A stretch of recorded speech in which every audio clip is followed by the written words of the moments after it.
Hey everyone. I'm really excited to provide this asynchronous content on evidence comparison and debate because I think it's a really unique opportunity to teach about some skills that, while extremely important for debate, are maybe even more important in everyday life.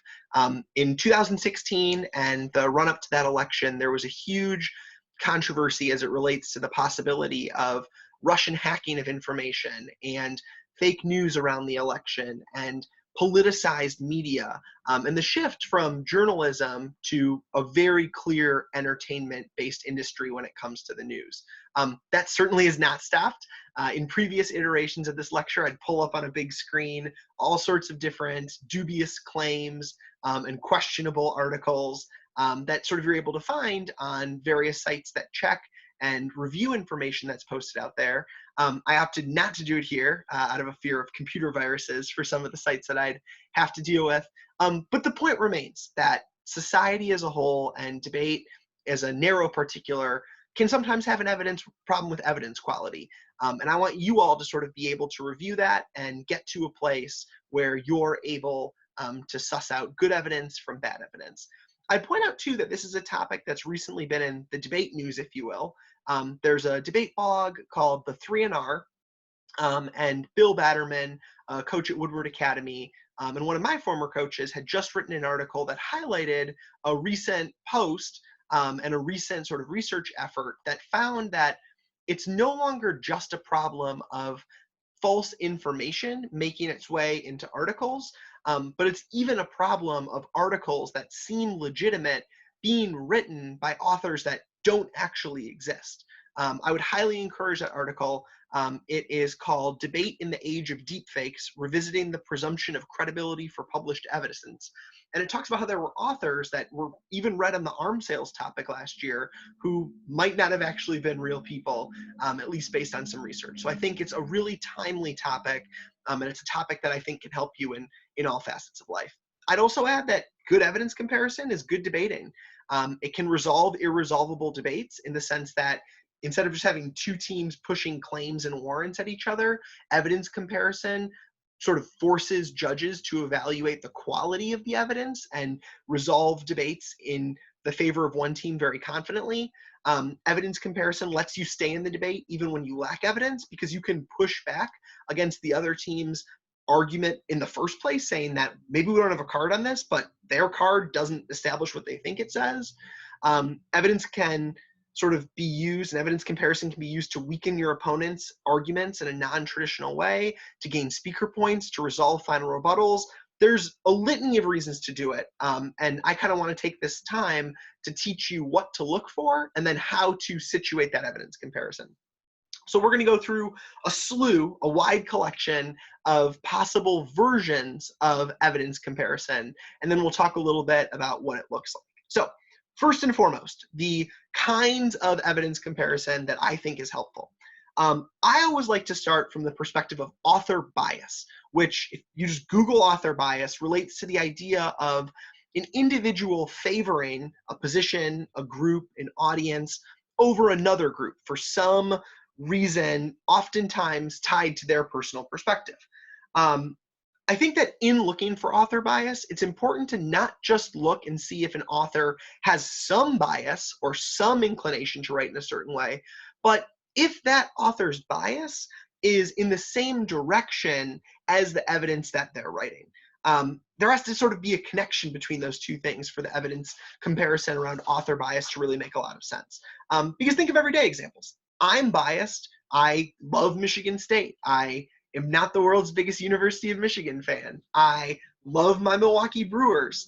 I'm not the world's biggest Los Angeles Dodgers fan.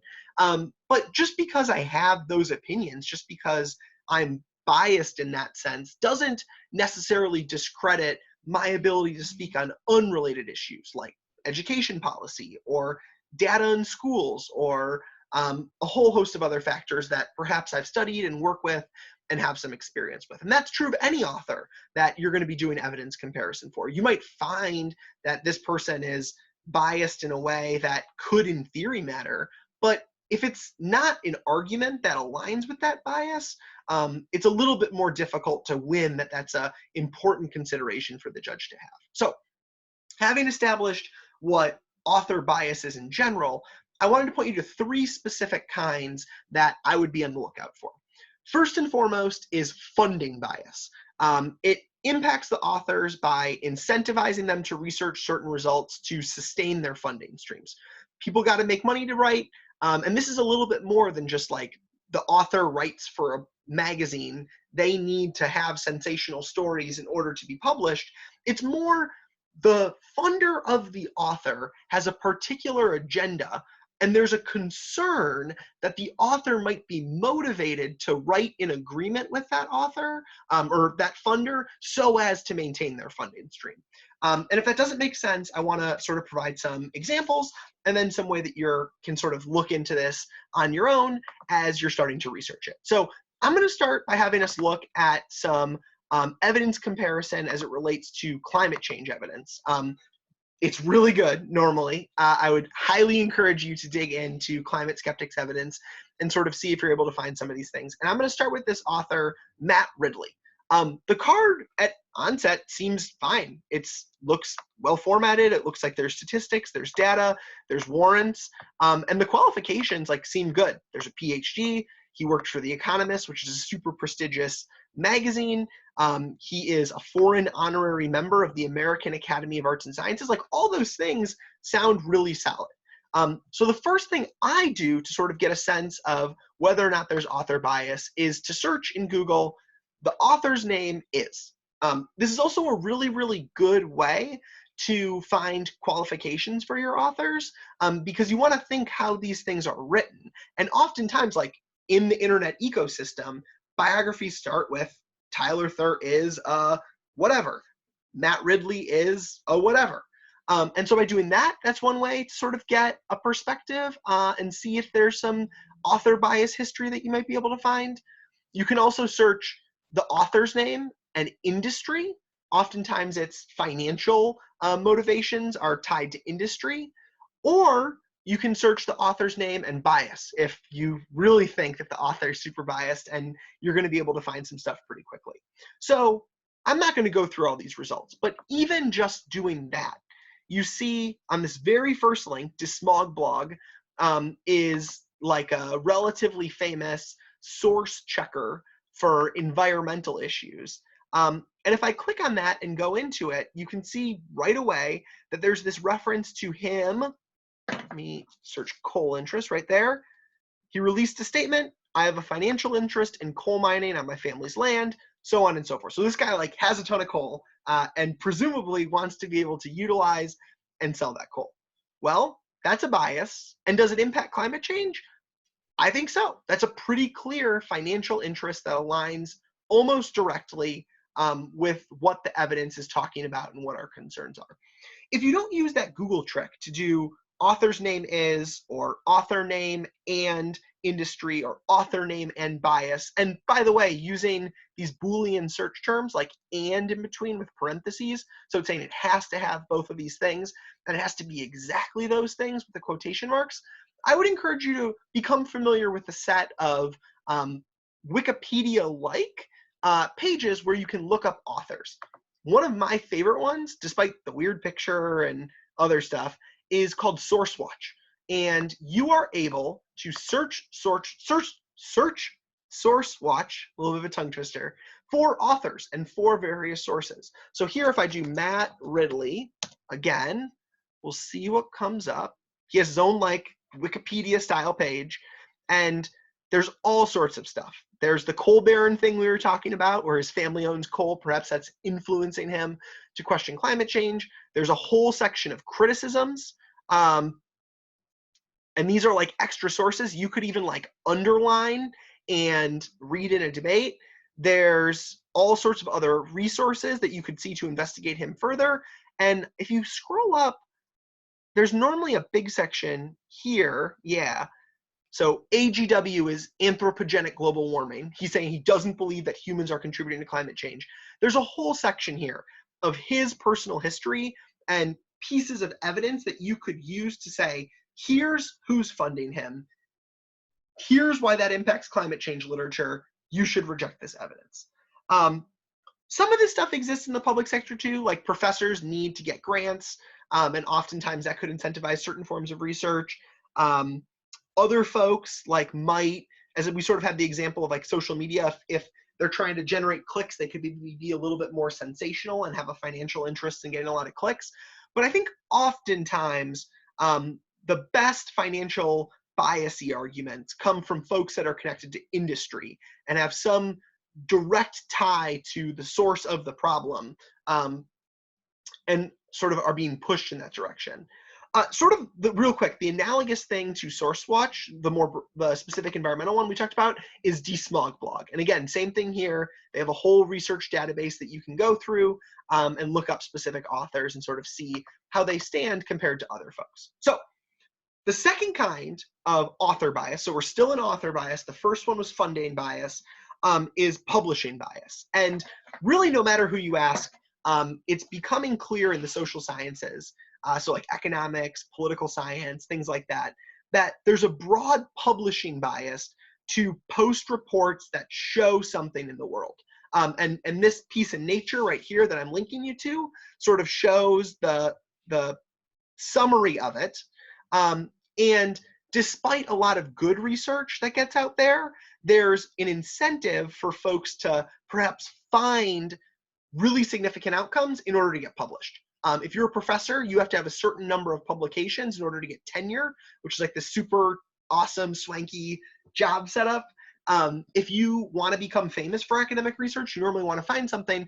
And oftentimes it works that data and research is manipulated in a way to get findings, to find statistically significant relationships through processes. And I'm not going to go super into the details here, but you can Google them, of data dredging, also known as data fishing or data snooping or p-hacking, which are all just famous ways of messing around with your data to find conclusions. And someone could argue in a debate, you could say an author is biased to find this sensational conclusion in this study because they have a publishing incentive, they have a publishing bias to get published, and maybe they were really pushing the data a little bit further than it is. Now, this is best if you can get into their research and sort of explore it and see if there is this problem. But for a lot of folks and for a lot of studies, it's something that you can point out there. The very last kind of author bias that I kind of wanted to highlight relates to ideological bias. I didn't include a link to this just because it's a little bit less prevalent on this topic. But on a lot of debate topics, there's a debate about fiscal austerity, or how careful we should be with our money, if we should generate debt, if we should deficit spend, so on and so forth. And there's this famous study by two authors, Reinhardt and Rogoff, that says the more debt a country carries, the greater risk it is of financial peril. And as it would turn out throughout history and throughout time, a grad student redid the study, found some mistakes, found some exaggerations of the author's conclusions, and was able to connect those mistakes to the author's more conservative, fiscally austere, meaning like they don't really want to spend money, they don't want governments to sort of be large, perspectives. And so just as you can connect financial bias and publishing bias to an author to sort of question whether their conclusions are reasonable, you can connect their ideological perspective to the argument that they're making, and perhaps they have a bias to drum up or exaggerate or be a little bit more extreme than they need to be based on what their political perspective is. Again, I think you need to be really careful to not blanketly paint people who are conservative or liberal or libertarian as always having some bias or always having a bias that matters. And I think you need to do a really good job connecting what their bias is to what they're writing about and why they might be incentivized to publish in that particular fashion. That's where you go from like C+, like Ev comparison, that's like their author's biased, reject it, to like really, really powerful stuff that sort of explains where the problem is and why it matters for the debate. Okay, that's the first one, author bias. Second, source bias. The exact same idea, but we're going to talk a little bit more about institutions and the idea of methodology. So in our K lecture, we talked about methodology being how you approach problems and the way that you're able to think through solutions to things. What's your method? What's your approach? How do you deal with certain things? And I think that oftentimes organizations can adopt a very particular methodology that they maybe directly impose onto their employees, or if not directly impose, they sort of create the pressure for their employees to follow along for, and can sort of push people in a way that maybe the direct truth of the evidence doesn't. So I think it's really important, just as you're thinking about financial interests, publishing interests, and political interests for individual authors, that you're doing the same for organizations. And the place that this sort of most often comes up is with think tanks. Think tanks are collections of researchers, of government officials, of academics, of policymakers, of business people, that sort of are built around the idea of research. And this sort of emerged in the Cold War era in security studies, namely with like the Rand Corporation. That was one of the first huge think tanks.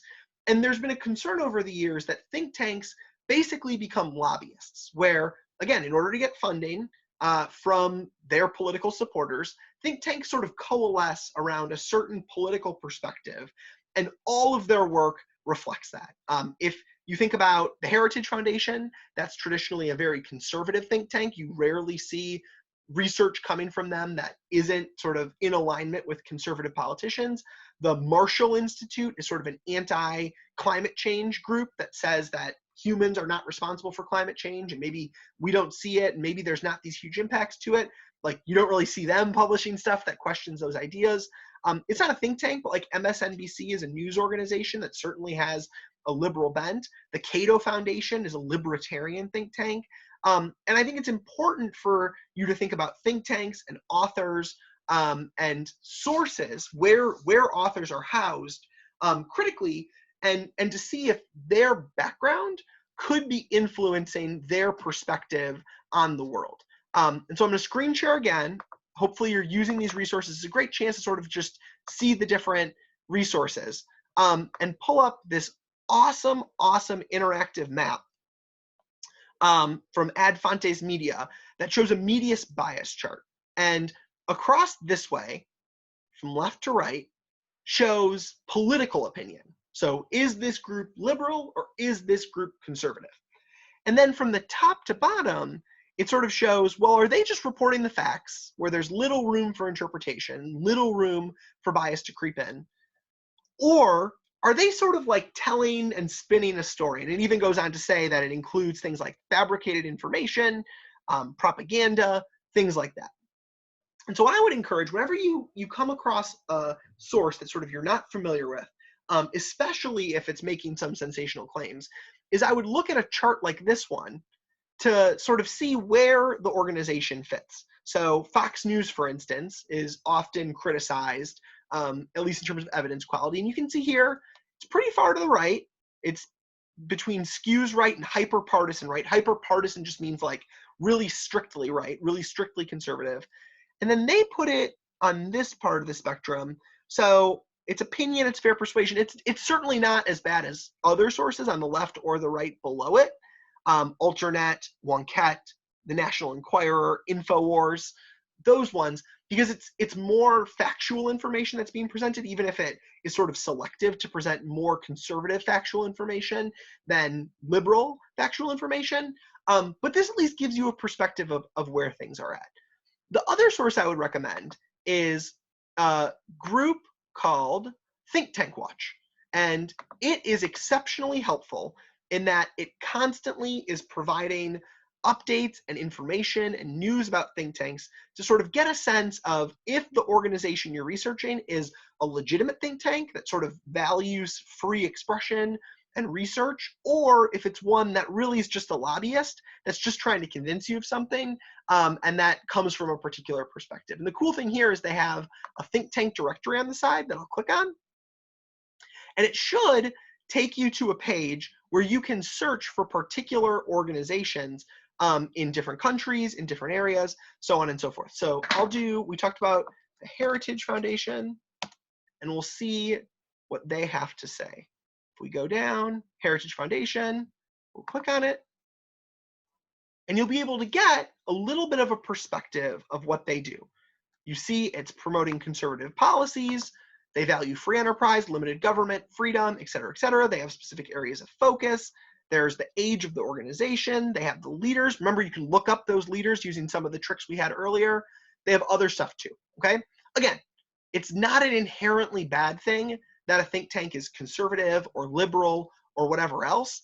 It's just something to think about. And if you pair it with a strong argument about how the methodology of the organization is influencing the research, and if you have some examples of where they make subjective arguments, or perhaps they're misrepresenting a statistic or they're exaggerating something, I think that's when it becomes a really, really strong evidence comparison argument. All right, third, when you're doing evidence comparison, I would look for factual errors. And again, I think that this blurs a little bit into debate itself. Like, debate itself is like, well, who has control over forensic science, the Fed or the state? And you debate about it and see who has the better evidence on facts. So I'm not necessarily saying like evidence comparison should be as basic as we are factually right on this, but I think you can review the broader context of their article, their source, other things on their source's webpage, and see if it violates some of the best practices for quality, truthful sources. And I think this is a way, if you find a particularly sensational article, to make sure that it's on par with what you're expecting. So back to the internet, as always, for two other sources that I would highly recommend for these sort of fact-checking things. The sort of gold standard one that I see everyone use is PolitiFact. It's from the Poynter Institute. They have things with Facebook in particular. They have things for politician speeches. They have things for articles, so on and so forth. And you can go through here and it'll say, there's this thing, is it true? And then if you were to click on it, you can see a summary of why it's correct or incorrect. So here it says they were just old books. They weren't sick books. They weren't dangerous books. They were just old. Like, they were just doing some string cleaning. An analogous source is factcheck.org from the Annenberg Public Policy Center, and it does a really, really similar thing. They also, on the side, you can see, have a variety of other sources. They have stuff about coronavirus in particular. They have stuff about science in particular that could pair really well with the Desmog blog. They have stuff as it relates to things you'll see on Facebook, so on and so forth. They also have a game that I would kind of recommend at least trying out. Let me scroll down, called Newsfeed Defenders. And we won't play the full thing because it sort of is glitchy and slow, and I think there's a really like loud background music to it. But it basically lets you be an editor and try out your skills for if you can detect whether or not something is fake news or if something has some issues with its qualifications. So I would highly recommend trying it out. I'll click play, it'll be a little loud. And you can sort of see how well prepared you are to identify different information. Again, some fake news is like super, super obvious. Some of it is really tough to tell. And I would encourage factcheck.org and PolitiFact as two possible options to review that evidence. And then once you're doing the evidence comparison, I think it's just a point where you can say, reject their evidence. It has these factual mistakes in it. If they were these mistakes, there'll be other ones. So you'll see there's this, you can start a game. You can like pick your character, all sorts of stuff. Again, I'm not gonna go through it, but it's kind of interesting, I think. All right, close them. They kind of have an annoying sound too. All right, so we've talked through those three. Number 4, the rest of them are kind of quick from here. 4, author epistemology. Epistemology is the study of how we come to know what we know, what influences our perspectives, and how that could impact our knowledge base. So I went to school at a Catholic private high school that was generally made up of more conservative students and faculty and parents. Not a good thing, not a bad thing. It was just a thing, but certainly in my younger life, it exposed me to different political perspectives and different social groups than I would experience when I started doing debate. Or when I went to college away from that, I went to a public state school in Michigan State University, and there were different perspectives I saw. And sort of, I think my political perspective is from a clash of those two worlds that influenced who I am. Race impacts epistemology, class impacts epistemology, education, age, who you interact with, a whole host of factors. And I think you want to think about if an author is tied to a particular school, for instance, a university, for instance, if they might have social pressures that push them towards one political perspective or the other. For instance, the University of Chicago is a phenomenal school, but a lot of its economists are more fiscally conservative. You could very well say that we should be skeptical of authors from the University of Chicago because they have social pressures influencing how they see the world, to write in a certain way, a fiscally conservative way. You could do the same thing for other universities. There's a lot of liberal arts schools that you could say this author is from a different background and might not have the same view of the world as our evidence does. Here's why our author is more accurate. Or perhaps here's why our author has a broader worldview that assumes the things that they're saying and still says is correct. Number 5, the date of evidence. And for here, I'm going to use some examples from our elections file. I think the really important thing when doing evidence comparison with recency, with dating things, is to do more than to sort of just say our evidence is newer. You need to be really, really clear why that date difference matters by saying what has occurred in the time span with the evidence that changes the assumptions of the author, right? Like authors don't see into the future. They're not clairvoyant. They don't have like a crystal ball that they can predict things for. And so if another team reads an older piece of evidence, I think you have a lot of room to attack it. But I think it's important for you to say, this evidence is old, our evidence is newer, here's what happened that our author knows about and factors into their statements that their author doesn't.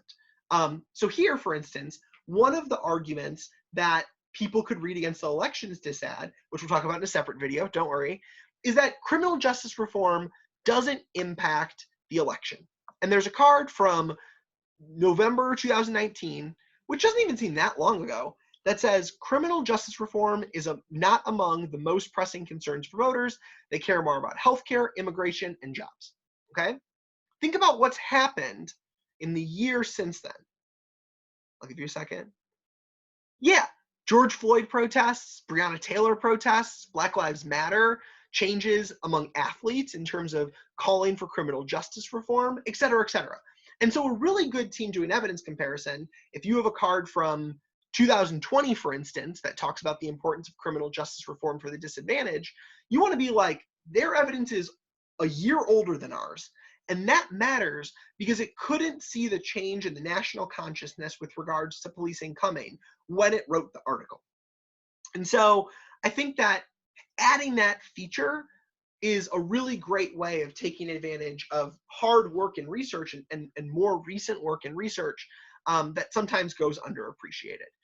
I would also note too that just sometimes like evidence comparison with authors or with dates, I apologize, it's just a little bit less relevant for critique evidence. It's a little bit less relevant with like structural impact defense, like biodiversity matters or doesn't matter, deforestation matters or doesn't matter.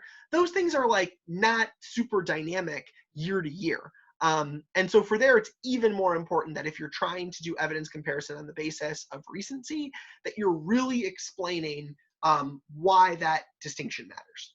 All right, couple more, and then I'll talk a little bit about how I think you can carry this out. I think the 6th category is the extent that evidence includes warrants and evidence. So remember the Toulmin model of argumentation where we have a claim, we have a warrant, and we have evidence. A robust argument should have all of those things. And Matt's mini lecture series where he talked about claim, warrant, author is sort of in line with that point. A claim is your statement. The Brewers are awesome.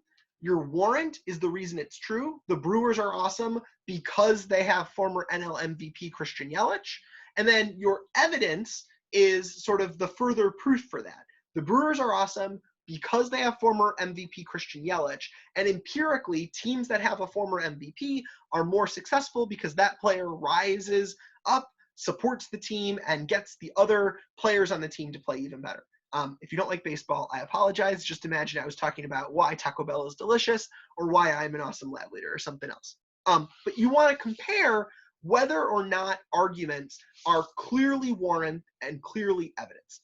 If you're a little lost, I wanted to pull up the elections disadvantage and go to the uniqueness section to highlight what I mean by a warrant. So we're going to look at the uniqueness evidence, Biden wins now, that's the claim, and see what warrants we can find. Pundits are gearing up to predict the outcome of the 2020. It does not look good for Trump. So right there, there's a warrant. You could say, Biden wins now. Our warrant for that is pundit expertise, like the prognosticators that review the election. We'll consider.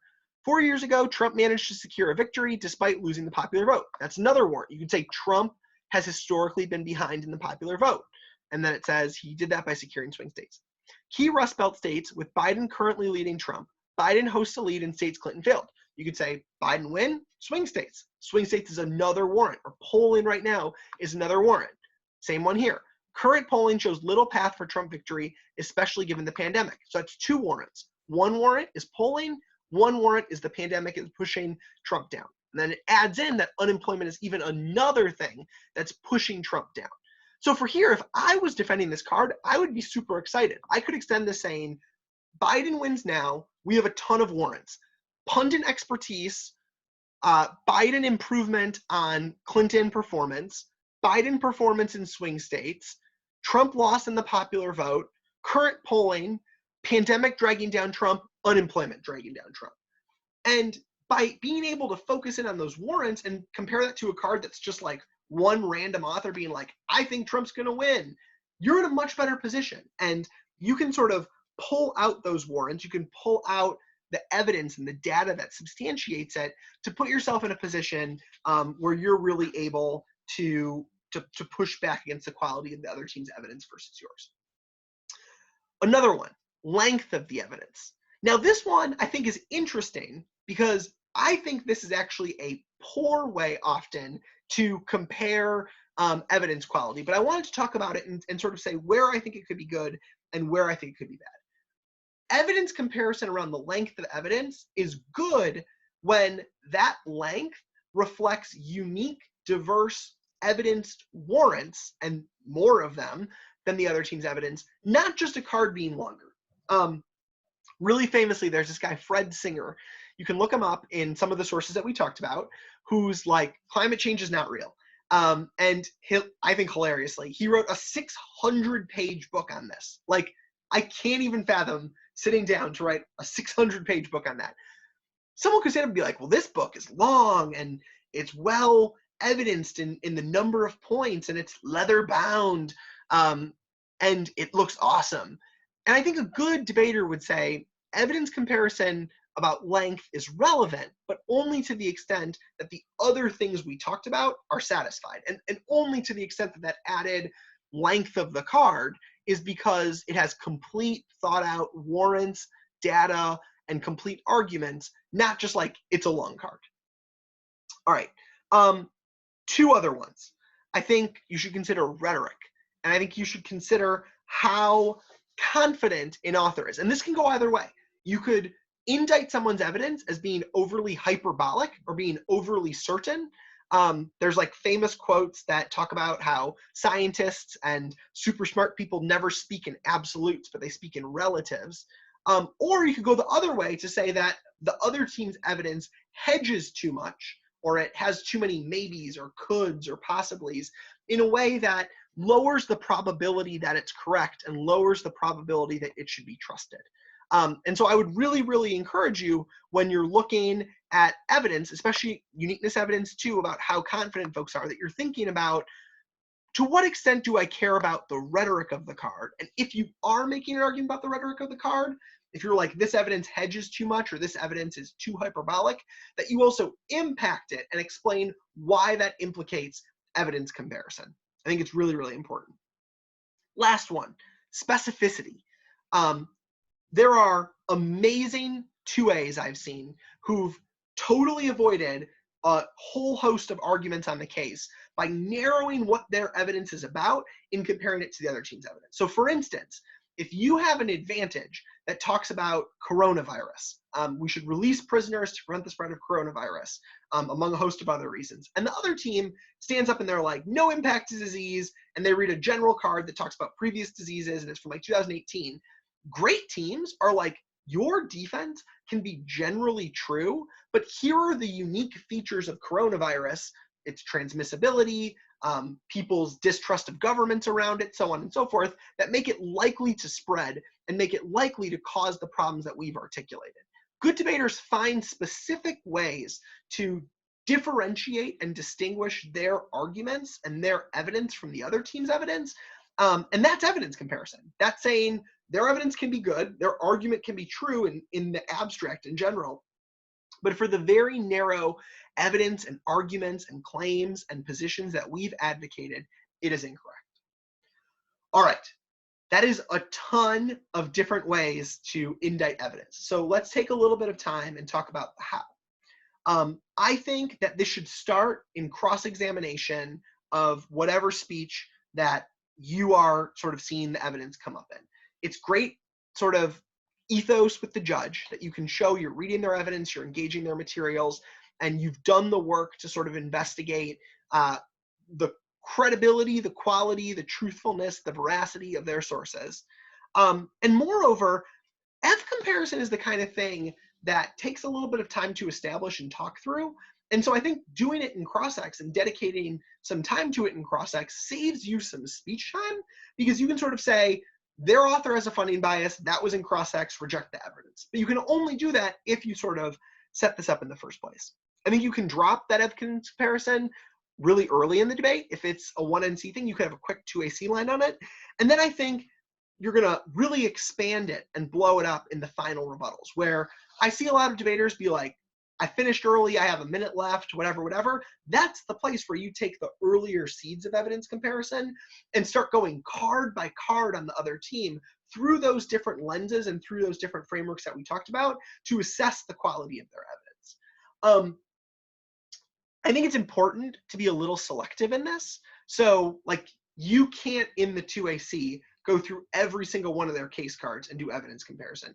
You can't even go through every one of their off-case positions and do evidence comparison against each of their positions. You don't have the time for it. It's impossible. It would be awesome if speeches were like 45 minutes, but it's not happening. And so what I would really encourage you to do is to be careful and judicious with where you do it, to find the key issues of the debate, to tease it out early, and then in the final 2 rebuttals, the 2NR if you're negative, the 2AR if you're affirmative, that's when you're sort of digging into the evidence and sort of doing some of the judges deciding for them to go through the cards that they're eventually going to get when they're making their decision, and to sort of flag, this stuff's really bad, this stuff's pretty okay, here's why our evidence is better. In terms of how, in terms of what it looks like, I think you want to have 3 parts to evidence comparison. Number 1, why is their evidence bad? And why does that matter? So like, they read this criminal justice reform card that we looked at. It is too old. That matters because since the card was written, there have been a wave of protests that have made criminal justice reform an extremely salient, powerful issue. That's good. Number 2, why your evidence is good. So it's not just enough to be like, all of their evidence is bad. You need to sort of be like, and here's why ours is good. It could be that it's recent. It could be that it's more qualified. It could be that it's predictive, meaning that like, even if it's from about the same time as their evidence is from, it has a forward-looking view that says, I'm sensing some protests coming. I'm sensing criminal justice reform becoming a big issue, and that sort of proved to be correct. But you have to have both that first part of their evidence is bad, here's why that matters. Then our evidence is good, here's why that matters.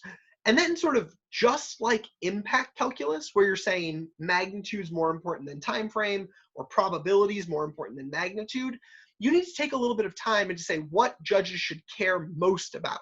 So maybe their evidence is more recent, more definitive, more warranted, longer, et cetera, but it's from someone who has a financial interest in saying what they're saying in their argument. You need to be like, financial bias is more important than these other considerations, because people have no shame. They'll do whatever. They'll write perfect evidence if they feel like there's something in it for And by having this three-part piece of thereof bad, RF good, here's how you sort of compare competing values of evidence, here's like what you need to prioritize as a judge, you're going to be in a position to sort of capture those 5 benefits we talked about at the beginning of why evidence comparison matters. So be critical consumers of information.